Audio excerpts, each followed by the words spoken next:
Olá, tudo bem com vocês?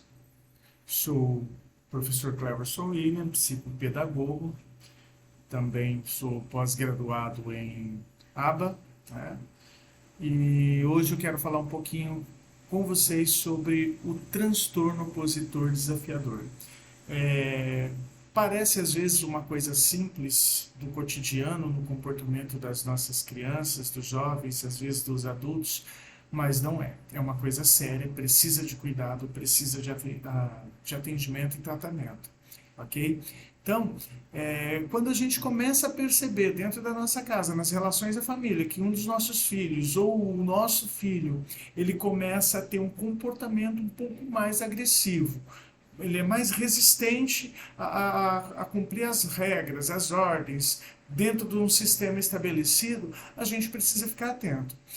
Isso se agrava, né, um pouco mais quando a gente começa a perceber que ficar próximo do seu filho, brincar com seu filho, participar do cotidiano do seu filho está começando a se tornar uma coisa chata, porque nada ele topa, nada ele quer, tudo tem que ser do jeito dele, tudo dentro de um tempo dele, e aí começa a ficar desagradável o ambiente, o clima, as relações entre amigos, entre pai e mãe, entre irmãos, e aí a coisa começa a ficar complicada realmente. Então, a esse fator nós devemos chamar de TOD, transtorno opositor desafiador, e ele precisa de realmente um cuidado e uma atenção especial, ok?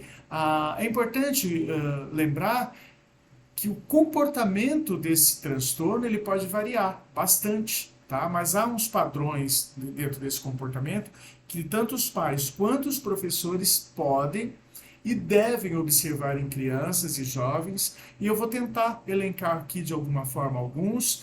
No entanto, é importante vocês perceberem, tá? O acompanhamento exato e o momento de procurar uma ajuda, perfeito? Então vamos lá. Falando sobre a questão do transtorno, para crianças entre 3 e 5 anos, vamos lá. Primeiro, resistência excessiva a regras e autoridades. Frequentes acessos de raiva. Teimosia extrema. Dificuldade em compartilhar ou interagir com outras crianças já são sinais que a gente precisa começar a ficar atento.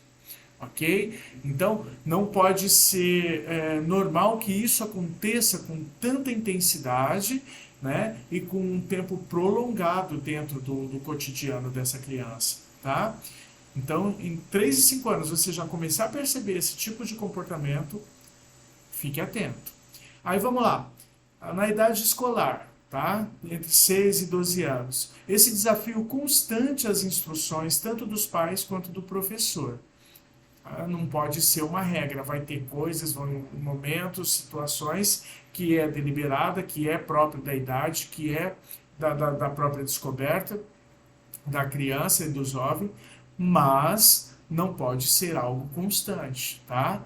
O comportamento argumentativo, para tudo há um argumento, para tudo ele tem razão, nada vai o satisfazer, e uma irritabilidade frequente, também precisa ficar atento. Recusem assumir a responsabilidade pelos erros. Gente, isso é importantíssimo. Tá? Uma das coisas que confere humanidade para a gente são as experiências que a gente acumula. Se a nossa criança, se o nosso jovem, ele começa a não assumir essas responsabilidades, começa a haver um desequilíbrio de comportamento aí, precisa ser visto isso sim, ok? Aí vamos falar um pouquinho sobre os adolescentes ali entre 13 e 18 anos. O comportamento desafiador, opositor, ele está ligado diretamente aí já às regras sociais e familiares. Ok? Ele tem resistência a essas autoridades, ele tem resistência em cumprir as regras, os comportamentos morais da sociedade, para tudo a fava. Aquilo que ele acha que deve ser feito da forma que ele deve ser feito é o que predomina, ok? Ele costuma ter a resistência a qualquer autoridade. Eu incluo aí também a questão de leis, não é? Atitudes desafiadoras e confrontadoras. Então, aquilo que ele sabe que não pode, aquilo que ele sabe que não deve, aquilo que é ilegal, imoral ou engorda, é exatamente isso o que ele vai estar procurando fazer, ok? Também pode envolver aí, ou a partir daí, comportamentos mais sérios, sim. A não frequência à escola, né? Quando lá seu aluno começar a matar a aula para fazer outras coisas, o uso de substâncias, ou até mesmo a delinquência, os furtos, algumas coisas que envolvem ali um certo grau de desafio, né? De desautoridade às leis, às normas e etc. Então é preciso ficar atento. Para a gente poder entender um pouquinho esses comportamentos, eu vou dar umas dicas aqui, ok? Para os pais ou para os cuidadores, né? E também para os professores. A primeira coisa, comunicação aberta. Estabelecer um canal em comunicação entre pais, professores e o aprendente é essencial. Encorajar o diálogo de uma maneira muito honesta pode ajudar a entender melhor as preocupações e também as frustrações desse aprendente. Então é importante sim ouvir, ok? Outro fator que é importante aqui é estabelecer limites consistentes, tanto em casa quanto na escola. Tá? É crucial estabelecer limites claros, isso fornece uma estrutura, isso fornece uma previsibilidade para esse aprendente. E isso, de certa forma, gente, pode parecer que não, mas é reconfortante para essa criança, para esse jovem, até mesmo para esse adulto que tem o transtorno do TOD. Ok? Então, é importante a gente primeiro estabelecer uma comunicação, os limites e o reforço positivo em terceiro lugar, ou seja, reconhecer e recompensar os comportamentos positivos desse aprendente, incentivar as mudanças de comportamento, né? Então você precisa estar atento a esse aprendente, precisa olhar para ele de uma forma diferenciada, tá? Procurar também, por fim, uma ajuda profissional. Quando você perceber que a coisa ela já está, né, como que eu vou dizer assim, não fugindo do controle, não espera chegar nesse limite, mas quando você percebe já que ele tem um comportamento inadequado para a idade, sim, é hora de procurar um profissional. Gente, uma coisa que eu vou falar para vocês com muita tranquilidade é para não se desesperar o primeiro momento, tá? Por quê?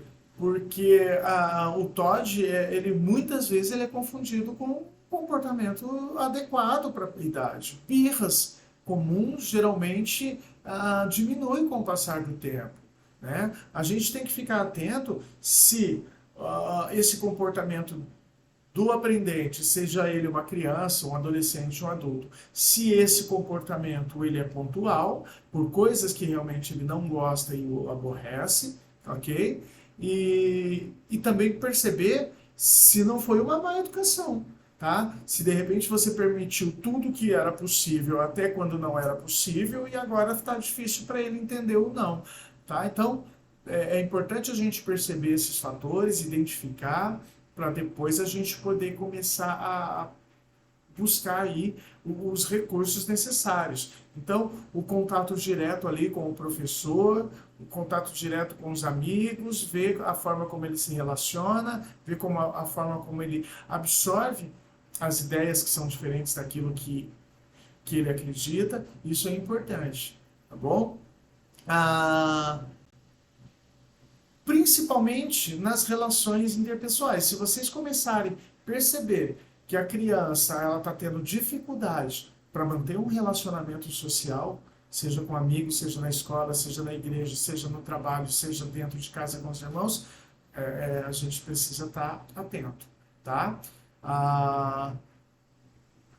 Padrão de comportamento é o que você vai avaliar. Se o comportamento é consistente, se é generalizado, se é uma reação específica ou uma situação particular, ok? Como eu disse, as birras elas podem ocorrer como resposta a qualquer frustração momentânea. Então, não confundir, porque seu filho ele vive dentro de um processo onde você não permite, só cobra. Ele tem que estudar, ele tem que fazer inglês, ele tem que fazer educação física, ele tem que fazer escolinha de futebol, ele tem que fazer um monte de coisa, muitas dessas ele não gosta ou não está afim, e aí ele acaba tendo um comportamento avesso. Aí também não há Cristo que aguente, né, a pressão. Tá? Então a gente tem que estar atento por isso a questão do diálogo, tá? O desenvolvimento normal. Considere o desenvolvimento típico da criança, não é? Então, tem que ficar atento e perceber que coisas ele não vai gostar, diferente de você, tá?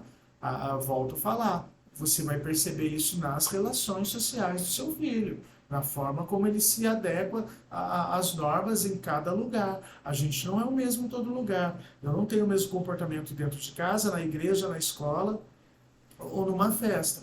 Então, os comportamentos adequados dentro de cada ambiente vai te ajudar bastante a analisar sobre isso. E se você perceber, tá, alguma diferença, alguma persistência nesse comportamento, por favor, procura, consulta um psicopedagogo, tá? Ele vai conseguir fazer essa avaliação especializada, ele vai conseguir realizar essa avaliação de forma a distinguir entre as dificuldades da aprendizagem, se é um comportamento, se é emocional, né? Se é uma questão da própria estrutura familiar. Então, essa avaliação especializada vai ajudar bastante, tá? E aí, dependendo do caso, o psicopedagogo ele vai criar um desenvolvimento de estratégia personalizada, tá? Ou seja, a partir dessa avaliação, ele vai conseguir criar estratégias personalizadas. Por quê? Porque cada caso é um caso ímpar. Tá? Não é todo caso igual, não. É a identidade desse seu aprendente, do seu filho, do seu aluno, na qual as informações geradas através de uma longa pesquisa é que vai conseguir criar as estratégias, tá, de acompanhamento. E é claro, gente, o psicopedagogo não é santo, ele não opera milagres. Ok? Então ele precisa realmente do apoio dos professores e dos pais para que o resultado aconteça de verdade. Então, trabalhar em colaboração é o principal. Aquilo que é implantado dentro da casa como regra que serve, é importante que o professor continue e dê continuidade na escola. É importante que o psicopedagogo entenda os comportamentos que estejam fazendo e comecem a desenvolver, estimular e aprofundar esses comportamentos.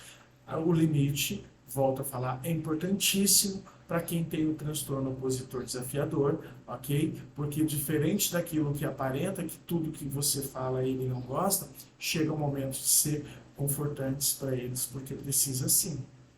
Tá? Aquela ideia de sugestão, ela começa a deixar de existir. Né? Você quer tomar banho agora? Ah, será que está na hora de um banho? Começa a deixar de existir, começa a existir aí, né, a questão de uma forma pontual. Agora é hora de tomar banho. Agora é hora de escovar os dentes. Ok? Fica a dica, porque o psicopedagogo ele vai trabalhar em colaboração com os pais, nunca ele vai avesso aquilo que é o comportamento, tá, da própria estrutura familiar, nem escolar, então fiquem tranquilos. E importante, ao abordar comportamentos desafiadores, manter uma abordagem empática, considerar o contexto, buscar a orientação do profissional qualificado. Essa é a dica. Obrigado a todos, até a próxima e fiquem com Deus.